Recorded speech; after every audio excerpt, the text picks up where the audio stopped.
Kita kan tahu bahwa banyak sekali lulusan perguruan tinggi dan mereka harus berhadapan dengan dunia kerja. Dan kemudian sekarang kita tahu ada disrupsi teknologi, but somehow kadang kita mikir bahwa wah, hati-hati, manusia bisa saja tergantikan oleh AI, artificial intelligence, dan kita sudah melihat fakta-fakta belakangan ini ketika orang kemudian berebut pekerjaan, begitu ya. Pengangguran kita pun juga semakin melonjak. Yang layoff, yang mencari pekerjaan pun juga sama. Seperti apa nih kemudian yang dilakukan oleh kementerian, mungkin melakukan link and match agar mereka-mereka ini kemudian bisa diserap di dunia pekerjaan atau mereka setidaknya dibutuhkan oleh industri. Baik,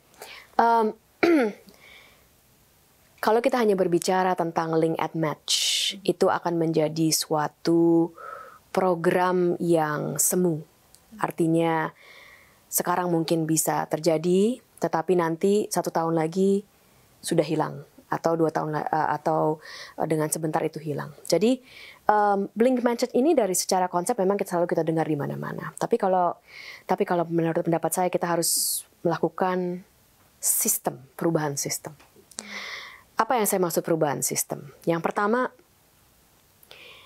dengan adanya artificial intelligence terutama, tetapi sebenarnya apapun perubahan teknologi yang baru, dengan adanya sesuatu yang baru, dengan adanya yang akan menggantikan pekerjaan-pekerjaan yang bisa digantikan, ini kita harus melihat sebenarnya apa yang harus dilakukan atau apa yang harus dimiliki oleh seorang lulusan agar dia tetap bisa dipekerjakan. Secara gampang mudah dimengerti, kalau kemampuan yang dimiliki seorang lulusan dari perguruan tinggi itu adalah kemampuan yang sama dengan artificial intelligence, tentu saja dia tidak akan dipekerjakan. Oh ya. Iya dong. Iya, karena lebih murah saya pakai AI ketimbang bayar orang. AI-nya juga kalau itu skill yang sama, misalnya mempunyai data dan mengingat ya. Tentu saja AI-nya pasti menang dibandingkan manusianya. Jadi ini satu yang kelihatannya sederhana, tapi kadang-kadang agak sedikit salah kaprah. Jangan sampai kita melahirkan lulusan yang hanya mempunyai kemampuan yang sama dengan AI. Karena kalau bahkan kita bilang kemampuan coding, AI sudah lebih bagus codingnya daripada manusianya. Jadi kalau kita mempunyai kemampuan yang sama dengan AI, kita pasti tidak akan dipekerjakan. Sehingga lulusan kita harus mempunyai kemampuan yang berbeda, melengkapi, dan dengan AI. Kemampuan apakah itu? Pertama, kemampuan berpikir secara sistematis. Kemampuan berpikir bahwa apa sebenarnya yang perlu dilakukan untuk memecahkan masalah. Masalah baru, apa sebenarnya yang harus kita buat untuk memecahkan masalah baru.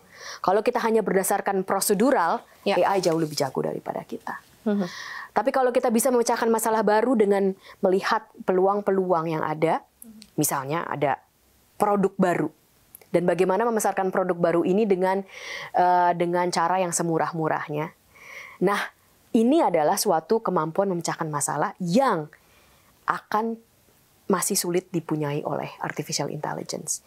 Jadi sebenarnya, walaupun AI-nya itu baru, kalau kita lihat dari data LinkedIn atau yang sejenisnya, menanyakan kepada employer, apa yang paling kalian ingini dari calon pekerja kalian, dari calon employee? Jawabannya itu di survei-survei dari Harvard Business Review itu selalu sama. Nomor 1 pasti kemampuan berpikir analitis. Yang tidak dimiliki oleh AI. Jadi kemampuan berpikir analitis, kemampuan untuk bisa manage manusia lain, untuk bisa bersosialisasi dengan manusia lain, dengan bisa mengerti pemikiran manusia. Nah, itu tetap adalah kemampuan analita dan kemampuan untuk bisa mengerti manusia-manusia lain. Itu tetap adalah suatu kemampuan yang harus dimiliki oleh lulusan kita. Sehingga secara real yang kita gaungkan dari Kementerian Pendidikan Tinggi, Sains dan Teknologi itu, perguruan tinggi itu harus menghasilkan lulusan yang mempunyai research mindset. Itu dia. Kenapa research mindset? Research mindset itu bukan berarti di laboratori, bukan. Research mindset itu artinya, apa itu research mindset? Kita mampu menanyakan pertanyaan dan mampu secara sistematis menjawab pertanyaan tersebut. Misalnya dan pertanyaan itu bisa apapun itu bisa dirisetkan. Misalnya Mbak Maria ingin tahu pakai baju apa yang bisa membuat pemirsa itu lebih fokus. Warna apa atau baju style apa.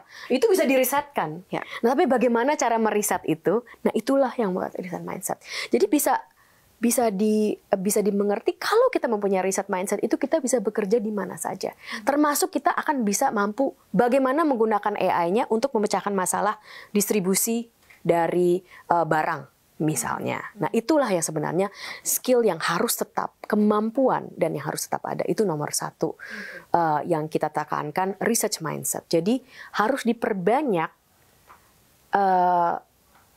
keterlibatan mahasiswa kita untuk melakukan riset, menanyakan pertanyaan dan secara sistematis menjawab pertanyaan tersebut. Proses pemikiran ini terus harus ada di perguruan tinggi kita dan itulah yang kita dorong. Itu yang pertama.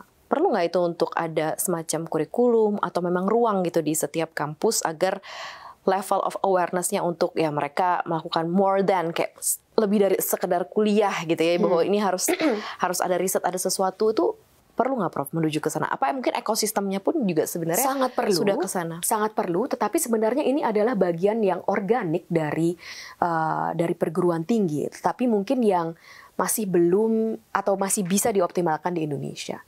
Jadi riset itu sebenarnya atau penelitian itu adalah yang memang harus dilakukan oleh para pengajar di perguruan tinggi, oleh para dosen kita. Tridharma, penelitian, pengajaran berbasis penelitian, dan pengabdian kepada masyarakat berbasis penelitian. Nah, jiwa penelitian inilah, atau bukan jiwanya sebenarnya, melakukan penelitian inilah sebenarnya yang harus melibatkan mahasiswanya.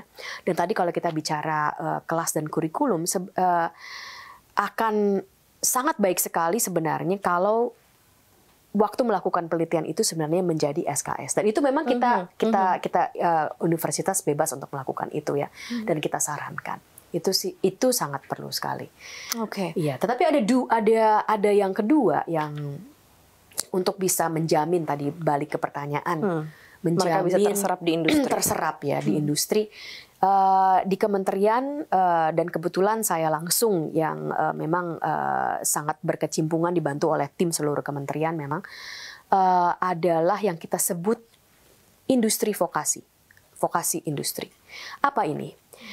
Sekolah tinggi vokasi itu sangat berperan untuk menghasilkan SDM yang bisa mengikuti perubahan cepat dari industri. Nah, satu sisi kita harus mempunyai inovasi, research mindset, menghasilkan inovasi-inovasi baru. Tapi di sisi lain, kita juga harus mempunyai tenaga kerja unggulan yang bisa mengikuti pergerakan atau perubahan yang sangat cepat di industri. Inilah mengapa vokasi juga menjadi kunci. Di Indonesia vokasi masih 8%. Dan juga masih banyak kesenjangan antara lulusan dari vokasi kita dan yang dibutuhkan oleh industri. Jadi yang kami lakukan secara konkret ini memang tadi link and match, tetapi sebenarnya match-nya secara sustainable. Jadi bukan hanya link and match mempertemukan calon lulusan atau mahasiswa dengan industri atau dengan perusahaan-perusahaan. Itu seperti yang biasa kita pikirkan ya. Tetapi lebih daripada itu, kami membuat yang namanya U to U to B, university to business. Kenapa? Nah, ini karena sudah banyak dari investasi asing yang masuk di negara kita. Saya berikan contoh konkret dari Tiongkok. Banyak investasi Tiongkok yang masuk di negara kita. Namun, waktu mereka membuka industri-industri di negara kita, pada saat ini kebanyakan pekerja ahli di industri yang ada di negara kita, industri investasi asing yang ada di negara kita itu masih dari negara asalnya. Ini sesuatu yang tidak menguntungkan untuk ekonomi negara kita. Tetapi dan ini bukan karena industrinya ingin. Bahkan sebaliknya, industri sangat ingin, investasi ingin mempekerjakan tenaga lokal karena biayanya jauh lebih murah. Jadi mereka sebenarnya ingin, jadi adanya itu keterbatasan dari kemampuan industri. Sehingga yang kita lakukan, kita langsung, saya juga sekitar 3 minggu yang lalu saya ke Tiongkok dan melihat satu perkembangan nyata yang sudah dirintis oleh sebenarnya oleh Adikbud kita di Tiongkok untuk di Tiongkok itu sekolah vokasi sangat biasanya langsung berhubungan dengan industrinya. Jadi mereka sudah ada hubungan langsung dengan industri sehingga industrinya itu menetapkan oh kurikulumnya pakai yang ini, pengajarnya pun sudah berada di industrinya, lalu alat-alatnya jadi sarana prasarananya itu bahkan langsung dari industrinya agar di situ. Nah, jadi kita ambil konstituen U dan B, Universitas Industri, vokasi, sekolah tinggi vokasi dan industri yang ada di luar, kita matching, kita hubungkan dengan vokasi kita di sini, sehingga industrinya ini bisa juga memberikan kepada di sini apa sih yang mereka ajar, apa sih yang mereka hubungkan dengan universitas di luar, dan itu bisa diadaptasi di universitas vokasi di perguruan tinggi vokasi kita di sini. Ya, dan itu kita lakukan sekarang sudah ada beberapa kerjasama, tapi itu akan kita buat model dengan universitas dan industri lain yang akan berinvestasi di Indonesia atau sudah berinvestasi di Indonesia dan tapi belum mempunyai tenaga kerja lokal persentasi yang tinggi. Jadi kita modelnya 1 tahun di Indonesia, universitas, 1 tahun di universitas di luar, dan 1 tahun di industrinya langsung. Wow. Ya, ini yang sedang kita jajaki dan sedang istilahnya saya jualan begitu. Jadi ke industri dan ke universitas lainnya betul. Untuk ayo kita matchingkan dengan kita matchingkan dengan Politeknik Negeri Jakarta, dengan Polstri, nanti kita matchingkan dengan politeknik lainnya gitu.